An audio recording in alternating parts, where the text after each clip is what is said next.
The canyon walls of Hesperus 9 rose 300 meters on either side, casting James Archer's survey path in perpetual shadow. The planet's small sun provided enough light to work by, but the geological formations kept temperatures cool even at local midday.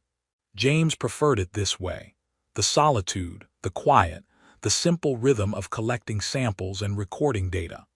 3 years on frontier worlds, moving from one survey assignment to the next, and he'd almost convinced himself that this was what he wanted.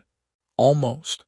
His portable scanner indicated unusual mineral compositions ahead, which technically didn't matter since Hesperus 9 wasn't slated for mining development, but cataloging was cataloging. He'd learned to lose himself in the details: grain size, crystalline structure, elemental ratios. Numbers didn't ask difficult questions or look at him with pity. That's when he saw the wall. At first he thought it was a natural formation. The canyon was full of interesting erosion patterns, but as he approached, the deliberate structure became obvious. Smooth curves, too regular to be random weathering. Fitted stones, too precise to be accident. Architecture. James stopped walking, his scientific training warring with the sudden acceleration of his heartbeat. Hesperus 9 was classified as presentient development, microbial life. Plant analogs, nothing that built structures. He activated his comm unit. Base, this is Archer. I'm 40 clicks southwest at coordinates. He paused, looking at the ruins that shouldn't exist. I'm going to need to file an amended survey report. We have evidence of previous habitation.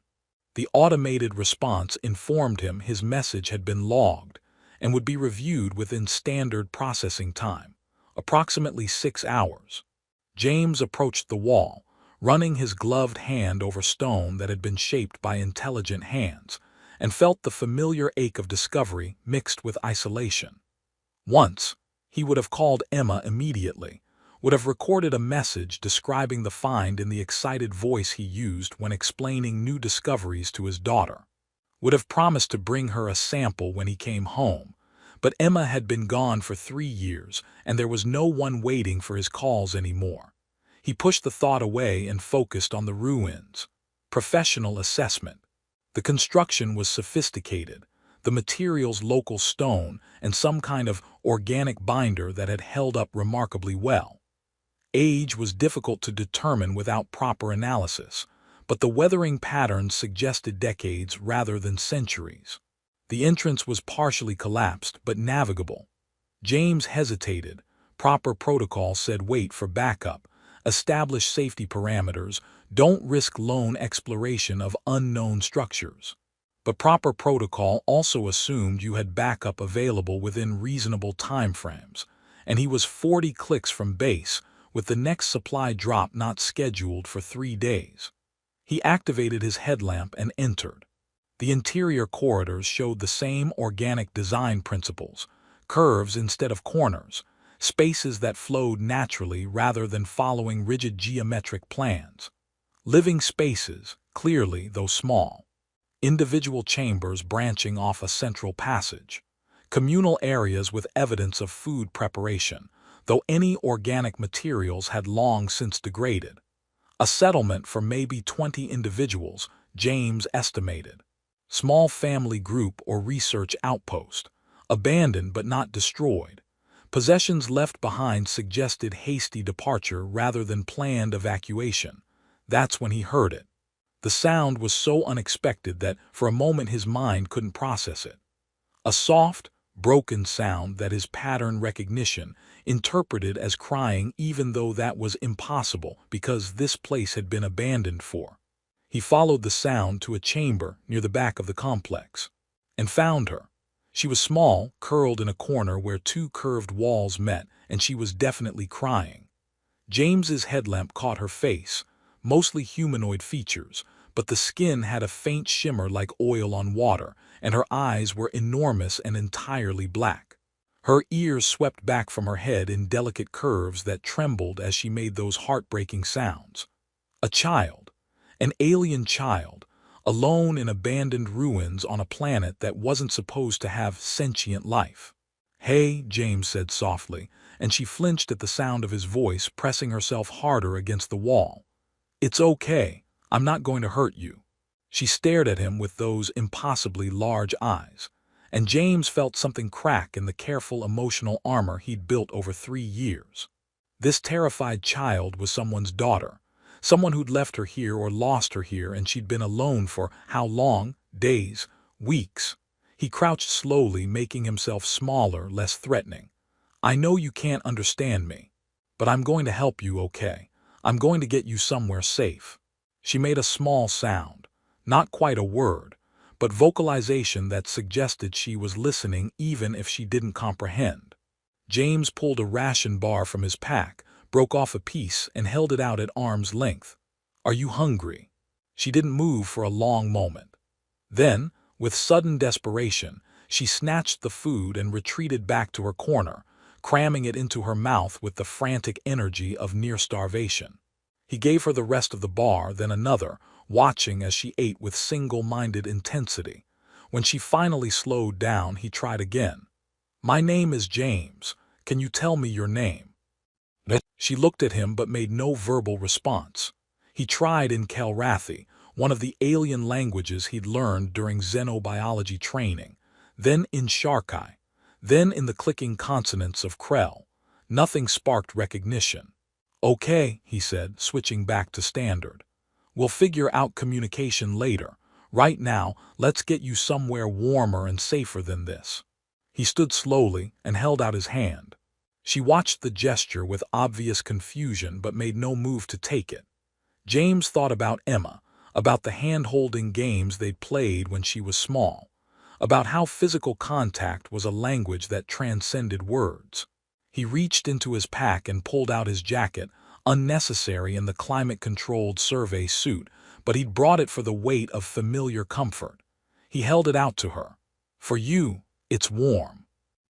She stared at the jacket, then at him, then slowly reached out and touched the fabric.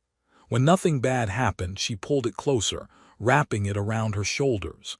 It was far too large, drowning her small frame, but she clutched it with both hands. "Good," James said. "That's good. Now I need to take you back to my shelter. It's a walk, but I'll carry you if you'll let me." He gestured to show carrying, and she seemed to understand. But when he moved closer, she scrambled backward again, fear overriding whatever tentative trust they'd built. "Okay, no carrying, but we need to leave this place." He pointed to the exit, then back to her. "Come with me." It took 20 minutes of patient coaxing, but eventually she followed him out of the ruins and into the canyon. She stayed several meters behind, ready to bolt at any moment, but she followed. The walk back to his shelter took twice as long as it should have.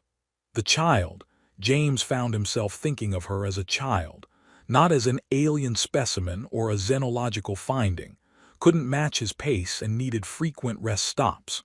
But she kept following, kept trusting him just enough to keep going. When they finally reached the prefab shelter, James realized he had absolutely no idea what he was doing. He was a xenobiologist who studied ecosystems and microorganisms. He had no training in caring for sentient beings, no experience with whatever species this child belonged to, no framework for this situation except the fading memories of fatherhood that he'd tried so hard to bury. But she was standing in his shelter, wrapped in his jacket, looking at him with exhausted hope, and James knew he couldn't turn away. "All right," he said, more to himself than to her. "Let's figure this out together." He activated the food synthesizer, running through options until he found something that matched the nutritional profile of what she'd eaten at the ruins. She devoured it. He set up a sleeping area in the corner, using spare blankets to create something soft and enclosed. She claimed it immediately, curling up with obvious relief. And as James sat at his workstation, preparing the report he'd need to file about this discovery, he watched her sleep and felt something he hadn't felt in 3 years. The particular kind of fear that comes from being responsible for another person's well-being. He'd named her Nova in his head already, though he was careful not to say it aloud. Naming her felt like claiming her, and he had no right to do that. But as he watched her small form rise and fall with breath, As he began to understand that his life had just become impossibly complicated, James allowed himself to acknowledge one truth. For the first time since Emma's death, he felt like something other than a ghost going through familiar motions. He felt needed, and that terrified him more than any alien ruins ever could. The first week established routines through trial and error. Nova, James had stopped fighting the private name, though he didn't use it where his reports might pick it up, learned his schedule quickly. She woke when he did, followed him through morning equipment checks, stayed close during meal preparation. She remained silent. James tried everything he could think of to elicit speech, showing her picture books from his personal files, playing audio recordings of different languages, even attempting basic sign language. She watched everything with intense attention, clearly intelligent and understanding, but produced no vocalizations beyond occasional sounds of distress or contentment. The Colonial Survey Authority's response to his discovery had been predictable: maintain observation, avoid cultural contamination, await specialized team. Standard first contact protocols, as if this situation bore any resemblance to standard anything. James had framed his initial reports carefully, emphasizing the xenological significance while downplaying the humanitarian crisis. A child alone in ruins was unfortunate, but fell into ethical gray areas about interference. A previously unknown sentient species represented potential concordance contact, which had different protocols entirely. He bought himself 6 weeks. 6 weeks before specialists arrived to make decisions about Nova's future that he had no authority to influence. In the meantime, he did his best to care for her. He learned through observation that she could digest most of the food the synthesizer produced, though she preferred items with more complex carbohydrates. She seemed comfortable at slightly warmer temperatures than human standard.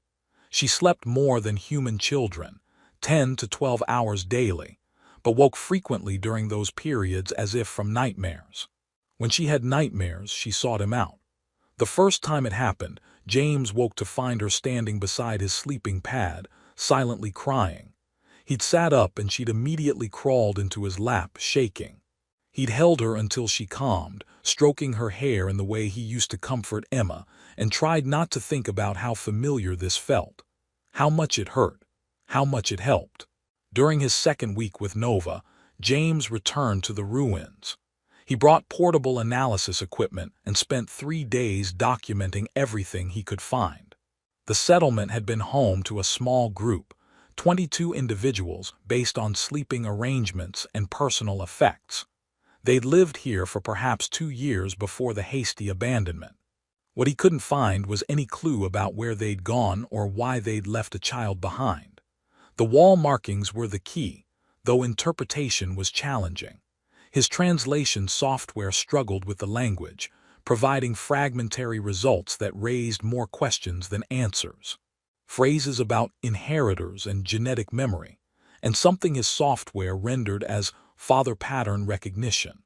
He photographed everything, uploaded it to his secure research files, and tried to focus on data rather than speculation. Back at the shelter, Nova had developed a new habit. She'd found the photo James kept on his workstation. It was Emma, age 6, grinning gap-toothed at the camera while holding a jar containing some kind of beetle she'd been absolutely delighted to discover. James had nearly packed it away a dozen times over the past 3 years, but he never quite managed it. Some grief was meant to be visible. Nova touched the photo with one finger, her expression unreadable. Then she looked at James and made a soft questioning sound. "That's Emma," he said, knowing she couldn't understand but needing to say it anyway. "My daughter. She died 3 years ago in a shuttle accident. She was 7. Nova tilted her head, still looking between the photo and James. Then she did something unexpected. She placed her hand on her own chest, then pointed to the photo, then to James. "I don't understand what you're trying to tell me," James admitted. She repeated the gesture more insistently. Hand to chest, point to photo, point to James, and then she opened her mouth and made a deliberate attempt to form a word. No sound came out, but James could see the effort, the frustration when her vocal cords wouldn't cooperate. "It's okay," he said gently. "You don't have to speak. We'll figure out other ways to communicate." But she kept trying, her whole body tensing with effort, and James realized this wasn't about communication. This was about something urgent, something she desperately needed him to understand. He just had no idea what it was. That night Nova had the worst nightmare yet. James woke to her screaming, the first loud sound he'd heard her make, and found her thrashing in her sleeping area, clearly caught in some terror her mind couldn't escape. He gathered her into his arms despite the risk of frightening her further, held her firmly but gently, and spoke in the calm voice he'd perfected during Emma's occasional night terrors. "You're safe. I've got you. You're safe, Nova. I'm here." She clung to him with desperate strength, her small body shaking, and gradually the screaming subsided into broken sobs. "Whatever you're remembering, it can't hurt you now," James continued. "You're here with me, and I'm not going to let anything happen to you." It took nearly an hour for her to calm completely. When she finally relaxed into exhausted sleep, still in his arms, James found himself crying for the first time since Emma's funeral. This child wasn't his daughter, could never replace the daughter he'd lost. But she needed a father, and he'd failed Emma by not being there when she needed him most, and maybe, this was the universe giving him another chance to show up when it mattered. He held Nova through the rest of the night and made a decision he knew was probably unwise, definitely complicated, and absolutely necessary. He was going to fight to keep her, whatever that took. Week 3 brought the breakthrough that changed everything. James was preparing breakfast, a routine Nova had come to understand and even help with in small ways, like bringing him utensils or activating the food synthesizer at his nod. He was distracted, reviewing translation results on his datapad while monitoring the heating element, and he made a careless mistake. His hand brushed the element's exposed surface. Pain seared through his palm, and he cursed, jerking backward and immediately running cold water over the burn. He didn't notice Nova's approach until she was beside him, making high-pitched distressed sounds in her throat. She reached for his injured hand with obvious concern, her large eyes fixed on the reddened skin. "I'm okay," James said reflexively, the words he'd always used with Emma after minor injuries. "Just a small burn." "I should have been more careful." Nova stared at his face with an intensity that made him uncomfortable. Her mouth opened and closed, her whole body trembling, and then she spoke. "Father." The word was mangled by her alien vocal anatomy, the consonants slightly wrong and the vowel sound dragging, but it was unmistakable. James froze, cold water still running over his hand. "What did you say?" Nova's eyes were huge, frightened by her own voice, but she repeated it stronger this time, "Father." Then she pointed directly at him and said it again, "Father." The world tilted. James shut off the water with numb fingers, staring at this alien child who just called him by a title he'd thought he'd lost forever. "Nova." He stopped, realizing he'd said her name aloud for the first time. "Do you understand what that word means?" She nodded, a human gesture she must have learned from watching him, and repeated, "Father, you, father." James sank down to sit on the floor, his legs suddenly unable to support his weight. Nova immediately dropped beside him, her small hand reaching for his uninjured one. "I'm not." He stopped, regrouped, tried again. "Nova, I'm human, we're different species. I can't be your biological father." She looked confused by the explanation, frustrated by limits of vocabulary. But she squeezed his hand and said with absolute certainty, "Father." Over the following days, Nova's vocabulary exploded. She learned human words with impossible speed, sometimes seeming to grasp complex concepts before James fully explained them. Her pattern of acquisition was all wrong. Children built language from simple to complex, but Nova seemed to be remembering rather than learning. And she insisted, with growing linguistic capability, on calling him father. James intensified his research into the ruins, driven by desperate need to understand. The wall markings yielded more information as his translation algorithms improved. The species was called Velen.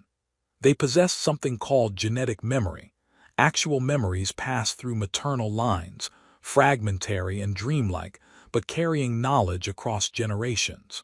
The markings spoke of crisis, a dying homeworld, scattered diaspora, and a protocol encoded into the youngest generation, recognition patterns designed to help Velen children bond with protectors even across species barriers. The translation called it father pattern recognition, genetic templates that identified safe caregivers through behavioral and biochemical markers. James sat in the ruins, surrounded by ancient warnings and desperate hope encoded in stone, and understood. Nova wasn't calling him father because of confusion or attachment disorder. She was calling him father because her genetic memory, inherited from mothers stretching back through generations of Velen history, recognized patterns in his behavior. His protectiveness, his gentle speech, his patient care. Her genetics had been programmed to identify these patterns as father, as safe, as someone to trust when the universe was terrifying and incomprehensible. She'd been engineered to bond with him. The question that haunted James, was it real? If her attachment was the result of genetic programming rather than organic emotional development, did that make it less valid? Or did it matter at all when she looked at him with complete trust and whispered father, as if the word was a lifeline? He didn't have answers.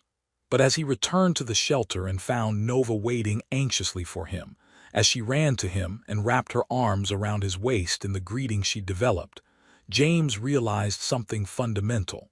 She'd called him father, and every day since he'd been choosing to answer that call with his actions. Maybe that was enough. Dr. Sarah Chen arrived 4 weeks ahead of schedule, leading a first contact team equipped with everything except easy answers. She was professional, compassionate, and absolutely clear about the complications James had created by forming an attachment with Nova. She needs to be studied, Chen explained during their first private conversation. Not as a specimen, as a person whose species we know nothing about. We need to understand her physiology, her nutritional requirements, her developmental needs.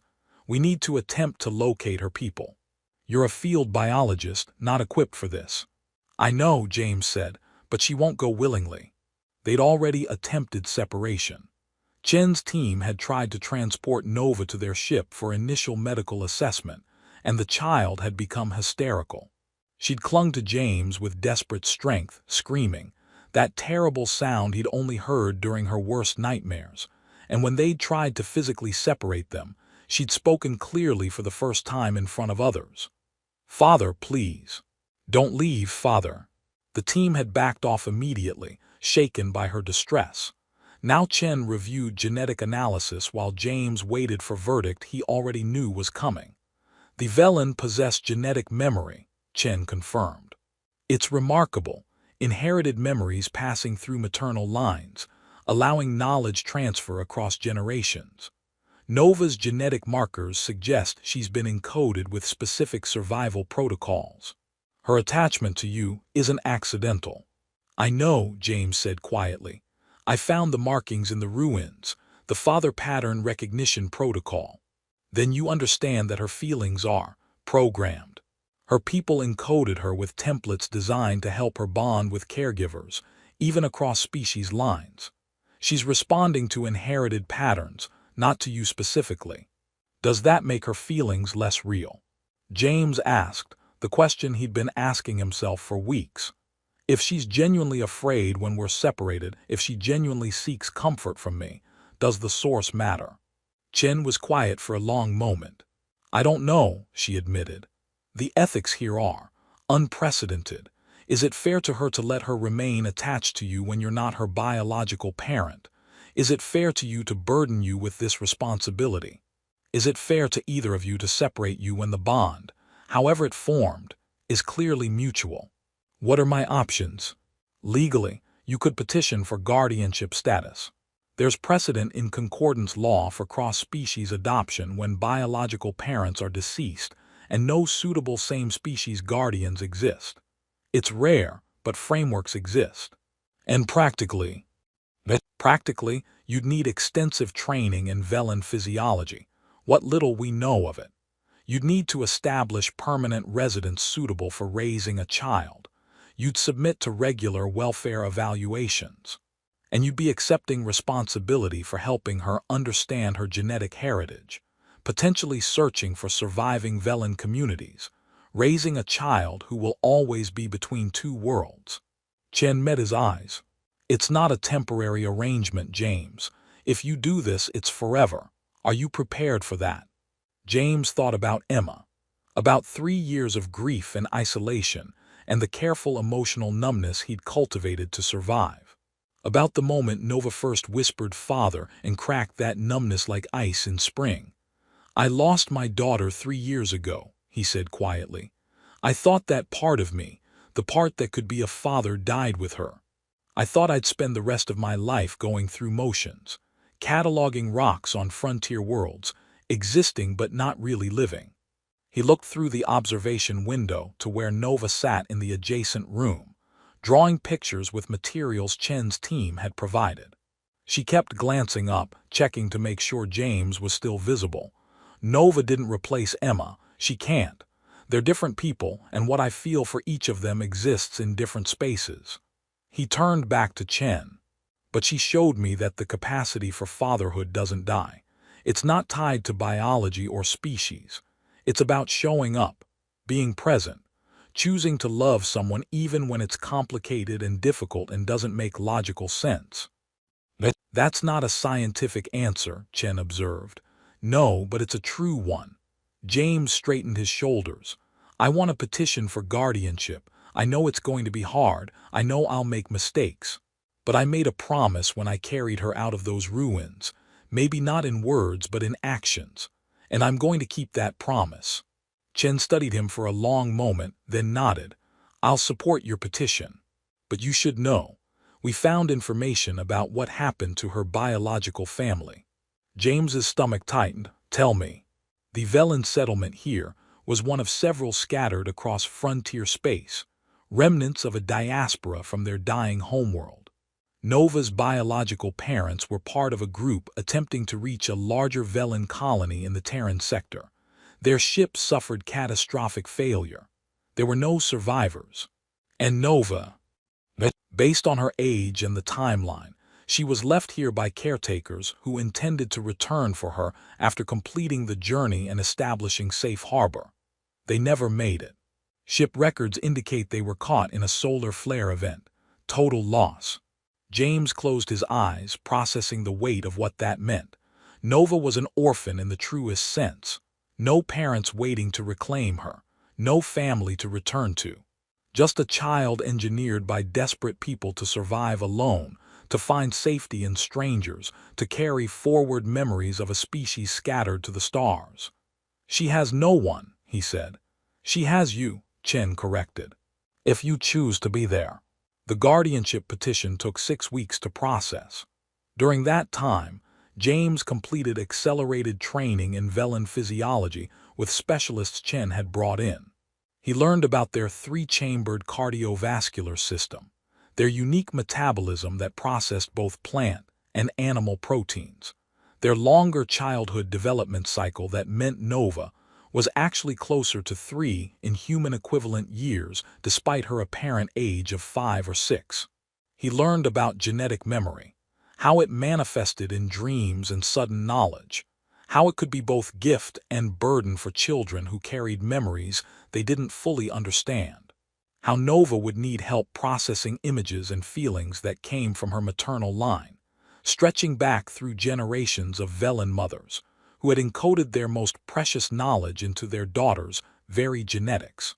And he learned about the father protocol specifically, how the Velen had identified behavioral and biochemical markers associated with protective caregiving across multiple species, how they'd encoded recognition of these patterns into their youngest generation as a survival mechanism, How Nova's response to James wasn't random or accidental, but the result of her genetics identifying him as matching a template designed by her people to save their children's lives.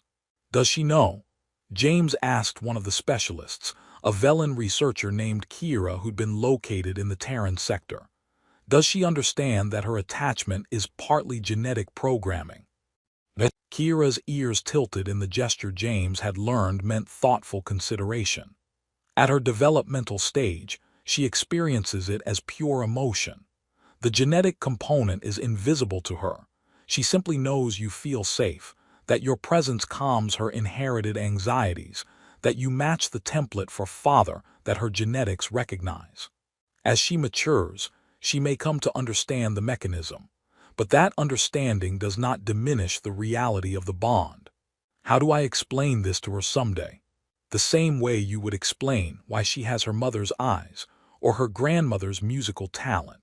Genetics shape us, but they do not define us. The bond began with recognition patterns, yes, but it continues through choice, yours and hers. Every day you choose to be her father, you make that bond real in ways that transcend programming. The guardianship was approved on a cold morning when Hesperus 9's thin atmosphere created frost patterns on the shelter windows. James received the notification through his comm, stared at the legal document that officially made him Nova's guardian, and felt the weight of it settle over him like a mantle. He'd become a father again, not through biology but through choice and paperwork and the universe's strange sense of timing. Nova found him sitting at his workstation, staring at the approval document. She climbed into his lap, a behavior she'd adopted over the past weeks, and looked at his face with concern. "Father sad?" she asked. Her language skills had progressed to simple sentences, though complex grammar still eluded her. "Not sad," James said, wrapping his arms around her. "Just feeling a lot of things at once." "What things?" How did you explain to a child, especially one still learning language, the complex mixture of grief and hope, fear and determination, the aching awareness that you'd been given a second chance you didn't deserve but were desperately grateful for?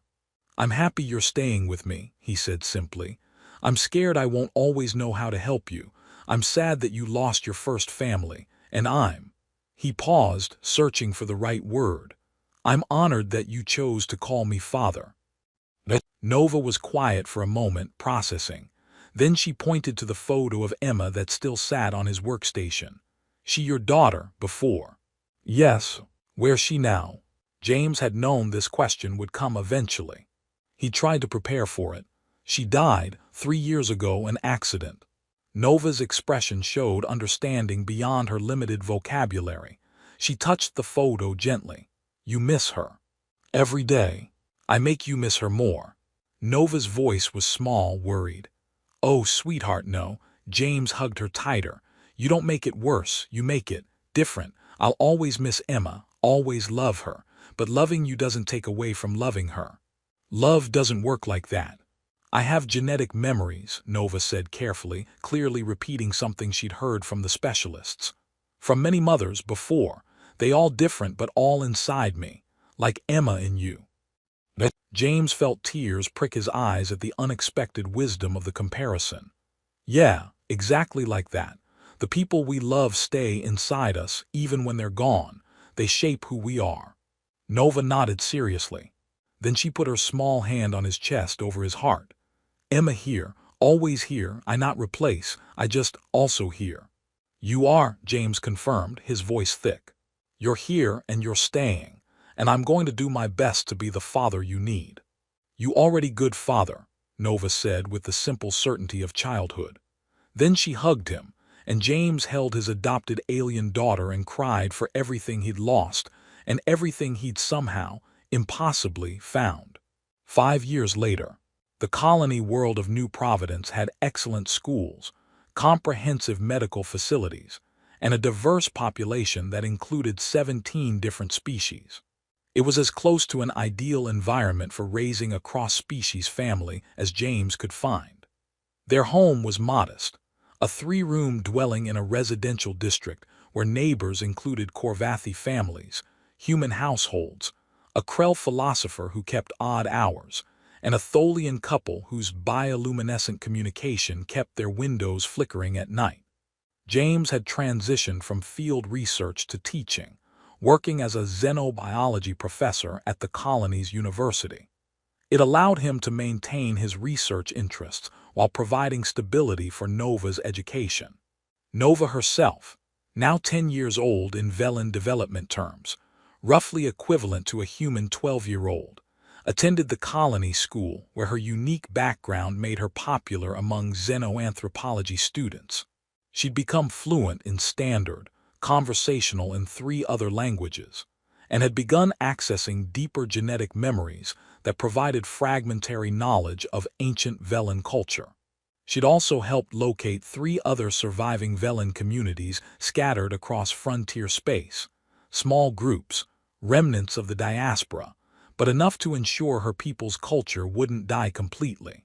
She maintained regular contact with Kira and other Velen researchers, learning about her heritage while building a life in human society.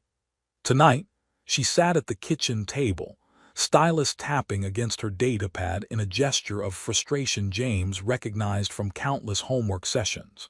"This quantum mathematics unit is impossible," she announced. "Why do humans insist on teaching abstract concepts before establishing proper foundational understanding?" "Because the education system was designed by committee," James said, reviewing his own work lecture notes for tomorrow's class. "Want me to look at the problem?" She slid the datapad across the table, and they worked through the equations together. It was familiar rhythm, comfortable in its normalcy. Father helping daughter with homework, universal experience that transcended species. When they finished, Nova leaned back in her chair and asked the question James had learned meant she'd been thinking about something serious. "Do you ever regret it?" "Regret what?" "Taking me in, becoming my guardian. Your life would have been simpler if you'd let the specialists take me." James set down his stylus and looked at his daughter.